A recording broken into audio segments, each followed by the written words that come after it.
What's up, fight fans? Welcome to the UFC 234 or hashtag UFC Chalk City post-fight show brought to you by SB Nation MMA, which includes websites like Bloody Elbow and MMAmania.com.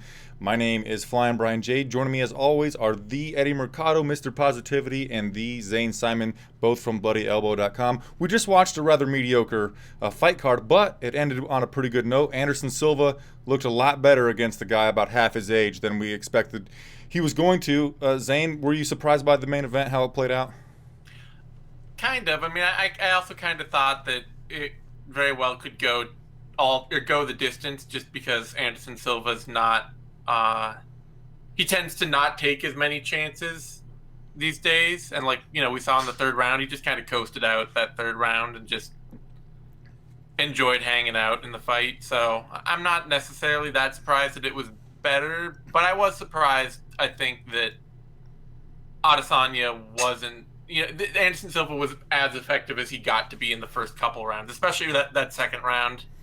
And it was reasonably entertaining. It reminded me a bit of. It was a much better version of like that Nick Diaz fight that he had, but it reminded me a bit of that, where it's like, yeah, both guys are doing some things, they're having some fun, they're trying some stuff, and they're clowning around, and it's entertaining, but it's not, the greatest fight in the world still. But it's better than that one. It was more meaningful. Adesanya had more to lose, so he was trying a bit harder. Yeah, I thought that it turned out pretty good. I was surprised that Anderson Silva showed us flashes of classic Anderson Silva, playing with his hands down, eating punches. Like, he punched me, okay, go ahead and just do it again. Standing against the cage like he did against Stephan Bonner, all of that stuff. Led to me enjoying the fight a lot more than I thought I would, because honestly, Anderson Silva was my favorite fighter of all time. Yeah. I was very tense during the fight, and I was expecting to cry when he got knocked out in the first round. So that didn't happen. I'm happy about it. It was a very cathartic fight, because it really didn't feel like you're watching Anderson Silva lose, and it doesn't feel like he's losing. It feels like he's having fun out there and kind of getting to do whatever he wants, and that's very cathartic, at least. I don't mean to be negative. You should. I kind of feel like this was his job was to put his dog to sleep, and he couldn't do it. There's some of that. I mean, like he just couldn't do it. I feel like a speech, I think, told you a lot when suddenly you really got to hear how starstruck Adesanya was. Yeah. When he's talking about getting to play basketball with Michael Jordan out there and stuff like that, and just kind of like, oh man. Well, and dude, I think even it off mic, like the camera was just so close, you happened to pick it up, and he was talking to Anderson. He was like, "Dude, I have you on the UFC DVDs. Yeah, I can watch you on the DVDs." And it's like, he really was fanboying it up. It was legit. His idol became his rival. And I think it was. I think that had a lot to do with it, and I think he definitely could have done more, and he probably could have just waxed Anderson in the first round. But I think he agreed to just have fun with Anderson, and I don't know. He got hit by some counter right hands over and over again in the fight that kind of suggested that. I think it was a lot. It really was just not even agreeing to have fun, but just kind of like having a little success, and then just being like a little shocked, a little stunned, a little like, oh. I mean, even Daniel Cormier had that experience fighting Anderson Silva, of just being like, I'm in here fighting Anderson Silva. Like, it, Oh, yeah, lot of fighters. I mean, Derek Brunson, he actually was composed fighting Anderson Silva. That never happens. No. So he does have that aura about him. It's like fighting your dad. Yeah, Anderson's almost old enough to be Adesanya's dad, but I loved when immediately the fight was over and they kind of embraced and were hugging, and Anderson's in his ear saying, "You're the best, thank you for the fight," and Adesanya teared up a little bit. I loved that. That was fucking dope. Yeah. In terms of watching it as cinema, it's a cathartic fight. It's a fight that it doesn't say anything great about Adesanya's title hopes or his his future, but it also, we don't even really know, like I say, when you hear how emotionally invested Adesanya was afterward, I don't know if it says anything at all. Like, it's just like, this was clearly a fight that meant a lot for him to just go out there and be there and have that moment. So, Yeah, it was a dream fight for sure. yeah. But I like afterwards, he talks some shit to Gastelum, who's out there rocking the belt for no reason. He's like, "Put that down, dude. What are you doing?" Mm-hmm. So that might be the fight that shapes up, because we don't know how long Whittaker's going to be out. I think it's going to be kind of lengthy from what I hear. Yeah, they said initially like a month or two, but then they also started talking about he had like actual surgery for like two different things, a collapsed bowel and a hernia. Wow. And No could bueno. be it could be that the road to recovery is like 6 months even, and at that point, yeah, maybe Adesanya and Gastelum both want to get back in there. Yeah, why not do an interim? Seems to be the thing to do in that division, anyways. Well, Let's get back on that train. Yeah, in the UFC period, even if it was like, if he was out for 6 months, interim title might be warranted, and half the time they're not even warranted. So when there's actually could be used for one, let's go ahead and do that damn thing. I was a little shocked. Not shocked, but I thought, first of all, I didn't want Anderson Silva to get knocked out tonight. So my first thought, Whittaker's out. Like, let's just put Adesanya versus Gastelum in there right now, because that's the most relevant fight that we could make. But then I thought, okay, you're losing the main event. You can't also lose the name value that Anderson Silva brings to it. Yeah. And I bet you there was no way you're taking the Anderson Silva fight away from Adesanya. Yeah. Like, there was no amount of money would have pulled him away from that. And if Gastelum, like, I was hearing people talking about close to it, talking about how the UFC took care of Gastelum a bit. If you have the chance to get a little bit, if you have a chance to be taken care of, and you feel like you're still going to keep your title fight opportunity out of all this, that Whittaker might not be gone that long, that you're still the first guy in line, you're not fucking fighting Isreal Adesanya on a day's notice. Like, yeah, that would be bad. It's just not. That's not the move, That's not a fight you agree to, because if you lose that, you are definitely not getting that title shot opportunity, I saw Luke Thomas on Twitter saying that he doesn't think Gastelum has a guaranteed title shot.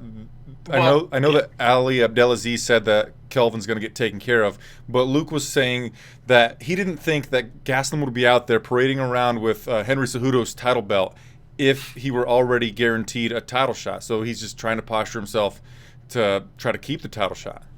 Well, there are no guarantees, but I'm just saying that you definitely do not guarantee yourself a title shot by fighting Isreal Adesanya on a day's notice. Like, that is an absolute lack of guarantee on the outcome. Yeah, high risk, especially when you don't have to. Yeah. Very true. So if Gastelum stays with the title shot against Bobby Knuckles, what do you think's next for him? When Anderson Silva, I think, won round 2, I was like, yes, Anderson might actually win this fight, but then I saw shades of Yoel Romero next for him, and I was like, fuck, Anderson, you better lose this third round, or are you going to catch those hands of God, man? What's next for Anderson? No, what's next for Isreal? And since he's not going to be... If Gastelum fights Whittaker next, what's next for Isreal? I mean, the winner of that, sure. Or what's Luke Rockhold doing? Is he injured? I think Rockhold keeps talking about going to 205 as his future, but I don't know if he's actually going to do that. So yeah, a fight there wouldn't be a bad idea. I think a fight with, like, Adesanya versus Romero would be a terrible idea, just because there's not real, like, even though Romero, you could argue he won the second fight over Whittaker. Mm-hmm. Like, there's not a clear call for him to get a third fight with Robert Whittaker. He missed weight for his title shot. He lost twice in a row, and those title fights were some of the UFC's worst selling pay-per-views of last year. Like, it's like, on paper it's horrible, but like, if you just look at Yoel Romero, you're like, yeah, that dude needs to be in all the title fights. Yeah, like, all of them. Yeah. Like, he's so scary. If you put Adesanya through that, then you're basically just saying, well, we might lose our next most viable title challenger, our the next potential star that could really sell the next pay-per-view, for a guy who's already lost twice and did not sell either pay-per-view even a little. And can't make weight, yeah. It's so sad, because the Soldier of God is really, really fucking exciting. Also, Romero's fighting Costa. If by any chance Paulo Costa actually wins that fight, then you could do Costa versus Adesanya. Yeah, I'm all in for it. Yeah. I mean, Adesanya's must watch. You know, it's either straight to the title or title eliminator, and that's really it. Mm-hmm. Like, he's just that good. He's that fun to watch, and it's easy. He's one of these self-promoting guys, and that's exactly what the UFC loves. So they'll put him, right there at the title. Speaking of guys that could be straight to the title, like Isreal Adesanya, this isn't about UFC 234, but it's actually about UFC. Say it couldn't be. No. Apart from the rest of this card. No, I was kind of push this card to the side. We'll talk about it in a minute, and we'll go to something more interesting because the rest of the 234 kind of sucked. UFC 235. Ovin St. Preux pulled out of his fight with Misha Cirkunov, and Johnny Walker offered to step in. I'm all in on that. Let's get fucking Johnny Walker. He's must watch. Let's have him fight, every other weekend or so. Yeah, sure. Johnny Walker wants to fight right now. I'll watch Johnny Walker fight. Like I said, I talked about this on after his last win, but he's not that old, but he's been around long enough that you might as well just let him charge up that division as fast as he can. So Conor McGregor weighed in on Kelvin Gastelum walking around with the belt. He's like, why is that worm holding the 185-pound belt? There are worms crawling on his skin. It was absolutely ludicrous to even consider allowing him to compete, let alone now walk around the arena shaking our fans' hands. Someone sort this instant and sterilize that belt immediately at the Notorious MMA. I think ringworm is actually a fungus, but yeah. Well, I think Gastelum, he told someone that he did have some staph complications. Yeah, he had a big bump on the back of his neck, too. So, dude had ringworm, had staph. He's definitely, it should have been... They should have showed Gastelum with the belt on in, a quarantined, plastic bubble. Yeah. No one's going to take the belt from him in there. It's like Gastelum's lucky that Whittaker pulled out, because Gastelum probably would have had to fucking pull out. That thing was huge. I saw a thing that was if Gastelum needs to make weight, he's got to pop it. Oh, God. Yeah, that was pretty disgusting. I saw one photoshopped. It was Dana White's head on the back of his neck. All right. The internet always wins. But this card sucked, though. It was it's like a boxing card. Yeah. It's like I'm still waiting for the main card to kick off. I can't believe this was a pay-per-view. It was one fight. One pay-per-view fight. This was half a fight, really, because the fight we got, it was cathartic. It was that Adesanya Silva fight. It ended up being better than we thought. But if Silva had just gone out there if Adesanya had just gone out there and starched Silva, we wouldn't be talking about it as a magnificently well-booked fight. No, we'd all be feeling gross right now. Yeah. But no, this is UFC Prague. Jan Blachowicz versus Thiago Santos, and then a bunch of fights that are filler. Yep. And they feel like it too. They feel like prelims. Well, and beyond just the fights weren't that great. None of them were really that exciting. I don't think we could give them fight of the night at all. They were bad on paper. They were okay in practice, but the pacing was not very good at all. Last week we had the ESPN Plus entire night of fights, which got over by the time this main card even kicked off. Then during the pay-per-view portion of this, they're showing the 500 people that bought the fucking thing a promo for the next card. If we bought this one, guess what? We're gonna watch that next one. You don't need to take 15 minutes of my life. This card who doesn't buy every single UFC that has ever come down the line. Yeah. I don't get why they take 15 minutes of my life to show me a promo for an actual really good fight that I'm going to fucking buy already. It's so you can go make a sandwich and get a Blumpkin. We talked about this. It's the sandwich and Blumpkin hour. I'd rather just have that happen 15 minutes afterward. You got to multitask, my dude.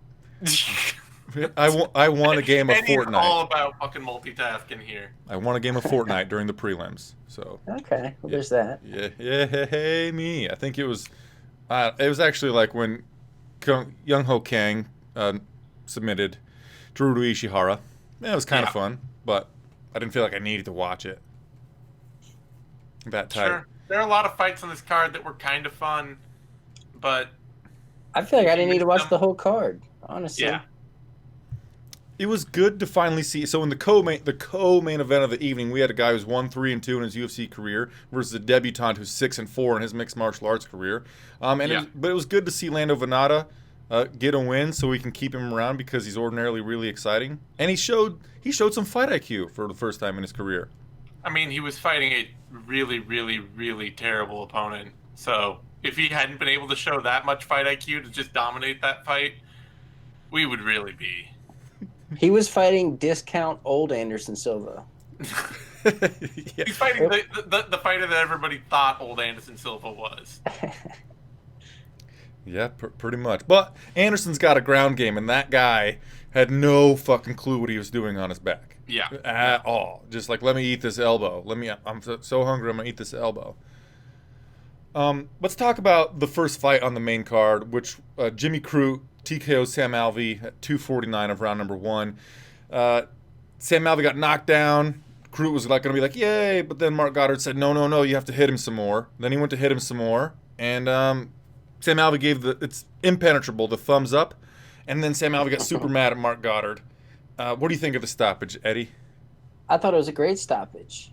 I think it's ironic that he's bitching about Mark Goddard stopping his fights when Mark Goddard gave him ample time. Like, the dude tried to call his own fight, and Goddard was like, nope. Alvey's tough. He said, let him take a beating. I'm going to let him take a beating. Alvey, take your beating. But, like, he was out on his feet, you know. So, I mean, the ref could have stopped it when Alvey, like, started stumbling after he stood up. The ref could have stopped it then, and I'd have been like, okay, cool, great stoppage, you know. But, you know, going like this, this is not intelligent defense. It is a defense, but it's not intelligent. Yeah, so it's not you getting to your feet and fighting back. No, you're not improving on your position. You're not threatening with any kind of submission or anything, or reversal, nothing. You're doing sign language. And if you're doing sign language, you're talking to the ref. Like, if you're communicating with the ref, you're not fucking fighting. Like, nah, dude, you're done. That was a good stoppage. I could have been okay with seeing Sam Alvey get hit a couple more times, but I don't think it would have changed anything. Yeah. I think he was dead to rights, and he's lucky he got that long to even try to come back, because it could have been stopped a lot sooner than that. Yeah, I just don't care enough. I don't care enough to be incensed on Sam Alvey's behalf. Yeah. You know? Same. Like, you weren't supposed to get fucking clocked by that counter hook, wading in, flailing wildly, chasing that dude down. You did. You got dropped. And you know, he walked off because he thought you were out cold. Like, I don't, you know, this is like Jim Crute is, I don't know, he's like 23 or something. He's 22. 22, yeah. youngest guy in the car. Some 22-year-old kid who's just fresh off the Australian regional scene and went to absolute war with one of the, like, least athletic light heavyweights in the UFC. And you just got you got fucking washed by him, and I'm just like, I don't care if you could have done it longer. Like, you know, you're 32, you've been through 50 fights, you're supposed to be way better than that. Honestly, I'm glad it ended. I didn't want to see any more. It was typical Alvey coming out super slow and reserved, and like, I just didn't want to see that shit. Yeah, it's just it's hard to care. I mean, Yeah, and like, it's on a pay-per-view. Like, what the fuck? You just got lit up by Little Nog in 2019 or 2018. I love that, because for a guy who has the majority of his wins via knockout, and they always say, oh, he's this knockout artist, he's dangerous at all times. Sam Alvey's a really boring fighter. So, like you said, to care about it is something I just can't do.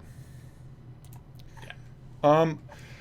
I know I'm keeping you guys super long, but I want you to stay for one more thing. Shane Young defeated Austin Arnett on the ESPN prelims, and the decision was split. It was Kai Kara France. Was it? Which one was? Okay, it was Kai Kara France versus. Was split with Raleigh Paiva. Yeah. And that one, there are a lot of people saying it was a home cooked decision. I thought it was fair for Kai Kara France, and I say it every time. If you want to have that tight of a fight with a guy in his home country, you can't really expect to get it to lean your way. Zane, what did you think of the decision?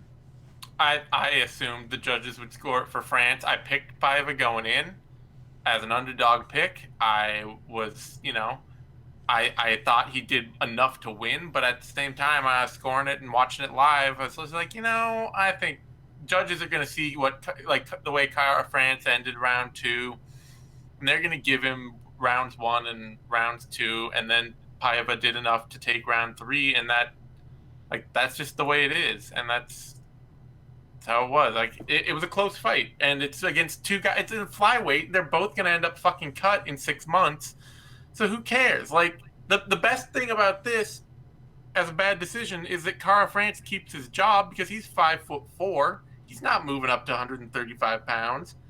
And Raleigh Paiva's 5'8". He can go up if he needs. He can argue his way into a bantamweight fight and keep from getting the axe. And, great, fine, whatever. But, the division's dead, so who cares if somebody lost a contentious split decision?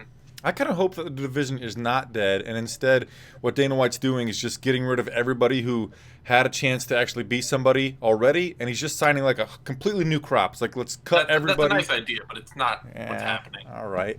Just get rid of the whole staff. A new boss comes in, it's everybody's fucking fired, I'm bringing in my own guys. That's just what he's doing to the flyweight division. Yeah. Bringing in the new guys. But nice idea. Thank you. Eddie, what'd you think of the decision? Honestly, I don't care. All right. Yeah. The second round could have gone either way. It's a fight. What do you expect? The guy from New Zealand got the nod. Home cooking? No, I think it was just a close fight. I think it would have been the same decision no matter where they were. If they were in Brazil, would it have gone the other way? Would it have been home cooking that way? No, it'd have been a close fight, and it could have gone either way. So, whatever. It was a fight that was very close, and that's. Yeah. You can't be mad at it. You should be okay, it's a split decision. And if you can see it a split decision one way, then you have to see it going the other way. It's not judges gave Austin Arnett rounds or scored that fight for him against Shane Young. Then then you'd be what the shit is this? Why? But no, it's fine. It's a close fight. Kara France had some bigger moments. He looked like he landed some good hard shots. They both mixed it up, and he won. Whatever. Speaking of Austin Arnett, Zane, what do you think about Rick Little headed into the third round telling Arnett that he needs to get in more of a brawl with Shane Young? And that's exactly what got him knocked down at the very end of the fight. That's pretty typical, Rick Little coaching. Yeah, he's kind of the poster boy for their camp right now, and that kind of sucks. So I don't know what to tell him. I feel bad. I feel bad about it because, it sucks to see somebody just going out there without a lot of tools very clearly and just getting, easily outworked by Shane Young. It was a fun fight. Arnett had moments. He made it more difficult than expected, but he still got outstruck 2-1 in every round, and then got absolutely blasted at the end of the fight. For doing the exact wrong thing, which his coach told him to do. Yeah, well, At least he listened. But, yeah, he was down to do that anyways, because he was down to brawl. The further the fight went on, the more willing he was the more down he was to just stand there, bite down, and start trading. Mostly, I was just impressed that Arnett had a lot of success going southpaw in round 1. And in round 2, Shane Young came out and started body punching him every time he went to southpaw and forced him to go back to his right-handed stance for the rest of the fight. And good to see that out of Shane Young. It's a nice adjustment. Arnett's gonna have to run laps or do a snake or something for getting hurt to the body. Rick Little won't like that. Yeah, no. But I can let you get out of here now, Zane. Do your call off. All right. Fine. Thanks for having me, and thanks for having us, me and Eddie. You can find me on Twitter at TheZaneSimon. You can find Eddie on Twitter at TheEddieMercado. We're going to jump over and record the 6th round. That'll drop tomorrow, which you can find on Bloody Elbow Presents on SoundCloud, iTunes, YouTube, Spotify, Stitcher, everywhere else. We're both over at BloodyElbow.com day in, day out, so find us there as well, and we'll see y'all later. Thanks for being here, guys. Zane, Eddie, a lot of love for you. Take it easy. All right, fight fans, so for the rest of the show, which I don't think will last too long, let's talk about the rest of the fights. You know how we do it. We often go over what our post-fight bonuses would be, what our, like what post-fight rating would you give the card? So Rob Amon's here to cut some fighters. He says Teruto Ishihara and Austin Arnett need to be cut. I absolutely agree. Teruto, in his UFC career, he's been fun to watch. He's got big power. But he's got 3 losses in a row. He hasn't shown great fight IQ. He hasn't shown a lot of diversity. He's 1-4 in his last 5. He's a dude that lost the decision to Artem Lobov. So yeah, we've got to cut Teruto Ishihara. He's probably going to go to Ryzen or whatever. Josh Sanchez is here. Thanks for being here, my dude. 6 just because Anderson Silva fought. Let's talk a little bit more about that, because it's really like all I cared about in the entire card, and he's my favorite fighter. Then we'll circle back to our post-fight bonuses. Jack Attack said about a 4 out of 10 because it was a pay-per-view. So I just want to tell a quick story while I've got your attention about Anderson Silva here. I forget how long ago it was. Let me look it up. But I used to lift a lot of weights, and I was very fit. And this isn't me bragging. This is part of the story.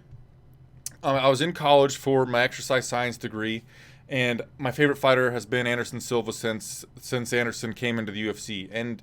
And it must have been like March of 2013 when Anderson got scheduled to fight Chris Weidman the first time. I weighed about 207 pounds, and I decided that because Anderson was my favorite fighter, I was involved in exercise stuff. Kind of revolves mixed martial arts and lifting weights. They intertwine. I thought, I'm going to cut weight so I can feel like I'm in camp with Anderson Silva. So I plan to cut from 207 pounds down to 185 pounds. And I weighed in the day of weigh-ins, like when Anderson Silva weighed in against Chris Weidman. And I weighed in at 186 pounds. So I didn't make championship weight, but it was enough for me. Cutting that 20 pounds in 3 months was a huge deal for me at the time. And that's how much I love Anderson Silva. So that's a little backstory. The main event, I got a fucking cramp in my foot because of how tense I was. I was like, oh God, like my heart's pounded. I'm on the verge of an anxiety attack, thinking I'm going to have a heart attack any moment because I don't want Anderson Silva to get knocked out by Isreal Adesanya. And during the main event that happened because Robert Whittaker had a hernia and a compacted bowel or a compressed bowel, whatever it was, I thoroughly enjoyed what Anderson Silva brought to the table. We saw glimpses of Prime Anderson. Obviously, he wasn't Prime Anderson. He had some love handles on his back. He had his pants hiked up weird. He bruised up pretty easily. His right eye got swollen up from a jab from Adesanya, I believe. But we saw him doing like the arm dancing thing, great with his defense, ducking out of the way, moving back away from Adesanya's punches like he's in the Matrix. 43-year-old Anderson Silva looked like he was in the Matrix, like back when he was in his prime. Sitting against the cage like when he fought Stephan Bonner, spinning like heel sweep. I don't know what the hell that was, and that was dope as fuck. The way Anderson Silva like extended his leg once to defend a leg kick from Adesanya was fantastic. The right hook from Anderson caught Adesanya a bunch of times. Also, one time Anderson caught a kick of Adesanya, kind of put him on the ground, and then Adesanya like rolled backward, was getting back to his feet, and as he went to the cage, Anderson went for a flying knee like he knocked out Michael the Count Bisping with. It's just all of those things is what we wanted to see from an Anderson Silva fight, and then because if Adesanya was taking it easy because it was his idol, or if Adesanya really couldn't finish Anderson Silva, what we got was a classic Anderson Silva style of performance. For 15 minutes, we saw the GOAT go in there and be himself, have a lot of fun, flowed with the fight, enjoyed himself, smiled when Adesanya would punch him, kind of like, not talk smack, but showed some bravado. Like he said, I think he pointed at Adesanya's abs and said that Adesanya's abs were way better than his own abs. And I think that the whole card sucked. I'd give it like a 2 out of 10, but the main event for me, I thoroughly enjoyed it. Of course, my favorite fighter lost, but I expected him to get freaking obliterated. So to see him go out there, show glimpses of brilliance, show his old thing, I loved it a lot. So like Josh said, I'd give the card maybe a 6 because we got to see Anderson Silva fight and him not get knocked out, and we saw some of what makes us love Anderson Silva: the flash, the panache, the bravado, all that shit. It was really, really fucking dope. Dr. Icon says moral victory for Anderson Silva. Absolutely. I just wish that Anderson would retire after this. Josh asked, is my love for Anderson Silva why I have the yellow and black background? Yes, it absolutely is. It's also why my logo is what it is. I don't know. Maybe you guys have never seen my logo. Let me see if I can bring my logo up real fast. My love for Anderson Silva is why my favorite color is yellow, because Anderson Silva's colors are black and yellow. It's why I had my logo made to be a B with boxing gloves on or MMA gloves on. It's why I've got the black and yellow behind me here. I have an Anderson Silva shirt or two, but I've gained a lot of weight lately, and I cannot fit into them anymore. So if it weren't for me being a chubby bastard, I'd be wearing an Anderson Silva shirt right now. Rob Amon would like to see Anderson move up to 205 pounds and make one last run there. Anderson, in the post-fight after the Adesanya fight, said that he is not done. He'd like to fight in Curitiba the next time they show up.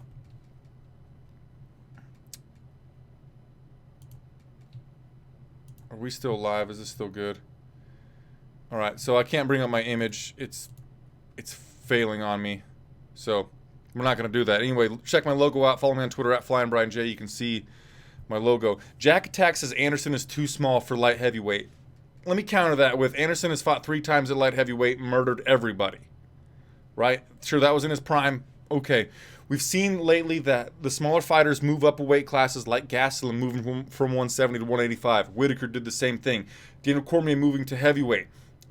Even in the Cejudo versus TJ Dillashaw fight, we saw that the smaller guy is too fast for the heavier guy. So Anderson, sure, he could get murdered at 205 pounds. He could get murdered by Yoel Romero at 185 pounds. So his speed could benefit him at 205 pounds. And plus,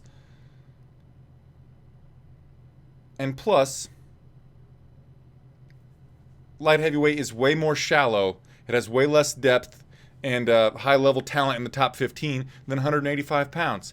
I mean, you put Anderson Silva in there with, who's a top 15 light heavyweight? Jack Attack says Silva versus Walker, set it for Curitiba. That's not happening. We're not giving Anderson Silva Johnny Walker. Some low 15 guy for Anderson Silva at light heavyweight would be absolutely fine. Like Nikita Krylov, Mauricio Shogun Rua, Jimmy Manuel might be too big. Glover the Rainbow Teixeira. I mean, that type of thing. Jan Blachowicz. But Jan Blachowicz is main eventing a fight card soon. But let's talk more about, because you don't want to see him die, which is completely understandable, says Jack Attack about Johnny Walker versus Anderson Silva. Duh. Plus, I've been saying since last week or whatever, I want Johnny Walker to just go straight up toward a title shot at 205 pounds. Stone says Corey Anderson. Fuck yeah. Anderson Silva versus Corey Anderson. Anderson versus Anderson. I like it. Whatever's next for Anderson Silva, I hope it's not a young killer again. You know, I'd like to see him retire. I've been calling for him to retire since he beat Chael Sonnen the second time. I mean, that was perfect. He had 15 consecutive victories, UFC record, 10 consecutive title defenses, a UFC record, and he was closing in on his 40th birthday. Closing in, getting closer. Because older guys just don't do that great in the sport. Let's move down the card. Ricky Simone defeated Hani Yahya.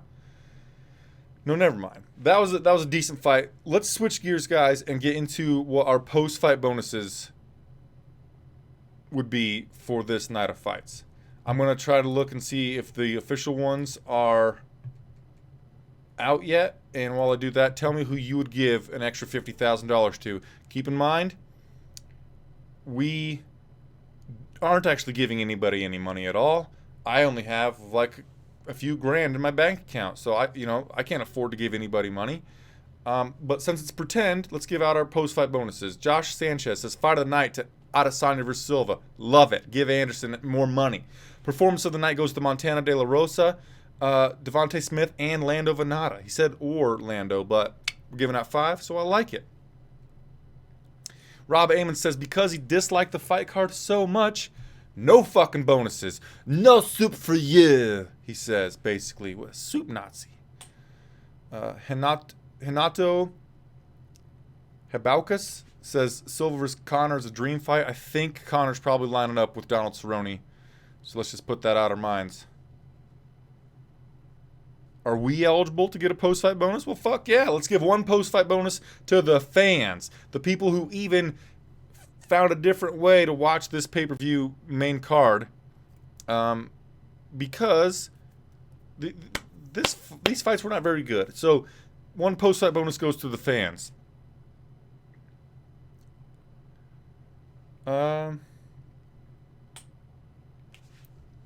Jack Attack says Yaya versus Simone was the best fight of the night. I disagree.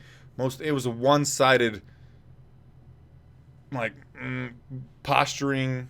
I don't know. I didn't enjoy it that much. Just there was some. Okay, it was actually really fun. You're right. There was some knockdowns. Both guys hurt each other. It was a very intelligent performance by Ricky Simone. But yeah, I would give my fight of the night to Anderson the Spider Silva versus Isreal Adesanya.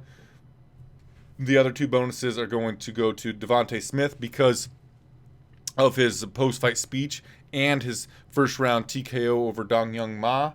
And then I would give another performance bonus to I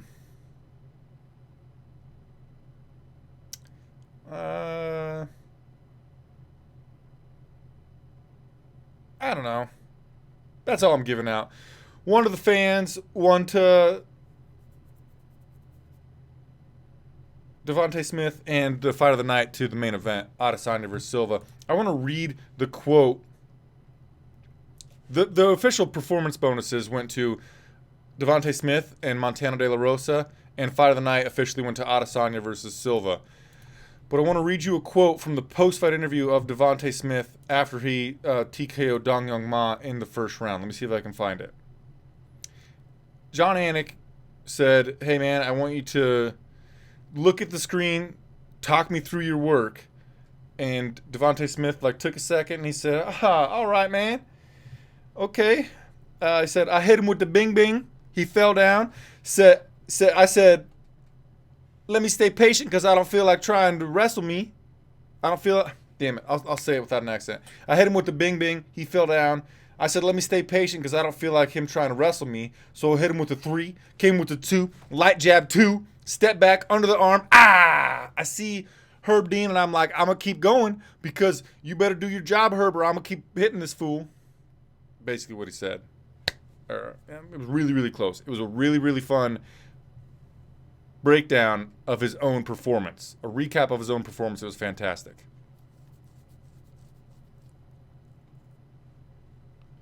Stoned says, who do I got? Ngannou or Cain Velasquez? Let's just talk about the next event. Oh, by the way, I just want to say this on film. I went plus 14.08 units on the night gambling. Fucking dope. I had Kai Kara France in a parlay with Lando Venata. I had to really sweat the Kai Kara France one. You know, he won that split decision. I had Devontae Smith over Dong Young Ma, parlayed with Patricky Pitbull. And like an idiot, I bet on Nadia Kassem. Oops. Sorry. Still came out plus 14.08 units.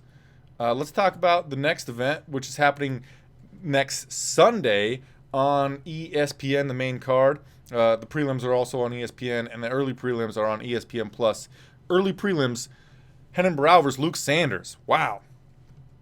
Main featured prelim on ESPN, Jimmy Rivera versus Aljamain Sterling. Wow. Main event, Francis Ngannou versus Cain Velasquez. Just those 3 fights alone make it better than UFC 224. I'm going to pick Francis Ngannou to knock out Cain Velasquez. I feel like Cain Velasquez is fragile. He's been injured a lot, been out with injury for the majority of his career. It feels like, at least. And even though he has really good wrestling, I think that Francis Ngannou stuffs a takedown and hits him with that bing bing, that big right hand. Co-main event, James Vick, Paul Felder. Going with Paul Felder. James Vick's last fight was against Justin Gaethje in Lincoln, Nebraska, and I was there, and I drank beers with Paul Felder afterward at a bar, and I talked to Paul Felder about the fight, and he's a very intelligent man, Paul Felder, and I feel like he knows exactly what James Vick brings to the table, and I think he can hit him with, a similar shot to what Gaethje hit him with. Also, Felder he's known as this kickboxer, striker. He's got an underrated ground game. And I think that threatening with that ground game could open up his striking, and he's going to knock out the taller fighter in James Vick again. Ian Gifford says, Kane's been through too much carnage, and Ngannou's got that confidence back. Absolutely. Jack Attack says James Vick has zero chin. I don't know about zero, but it's certainly not the best. Also on the card, Vicente Luque versus Brian Barberena. Andre Touchy-Feely versus Miles Fury Jury. Scott Hot Sauce Holtzman versus Nick Lentz. Jessica Panay's coming back against Jody Escobar. Alexandra Albu. Man, this card is the shit. The shit. That card's fucking awesome. And it's on a Sunday where I got a 3-day weekend. Don't have to work the next day. Fantastic. And Josh Sanchez says we all win just because Cynthia Calvillo is fighting, and her opponent is Cast Iron Courtney Casey. Also, the UFC debut of Kron Gracie. My goodness. Alex Bruce Leroy Caceres is fighting Kron Gracie. What an amazing card that is. I can't wait for it. We'll be doing a post-fight show for that as well. While I've got you guys here, I think I'm going to piece it out. Please give the video a thumbs up. Let's see if we can get it to 100 thumbs up. That would be absolutely amazing. We're at 31 right now. I don't think I've ever had 100 thumbs up on a post-fight show, so if you could help me out with that, thumb up the video. It would mean a lot to me. I'll be back next week for the same exact type of post-fight show for UFC on ESPN 1. Cain Velasquez headlined the UFC on Fox 1. Now, a whole bunch of years later, he's also going to headline UFC on ESPN 1. Wow. What a deal. Anyway, I'll see you guys next week. I'll be live tweeting for Mania during the card. After the card, we'll be back right here. I'm going to head over, watch the post-fight press conference for UFC 234, do some tweeting, drinking a little bit before I call this night an end. And I hope that you guys have a fun rest of your evening.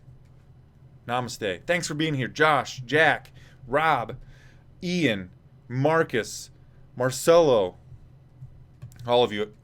Naidi Enaaku, all of you. Got a lot of love for you. Namaste. And cheers.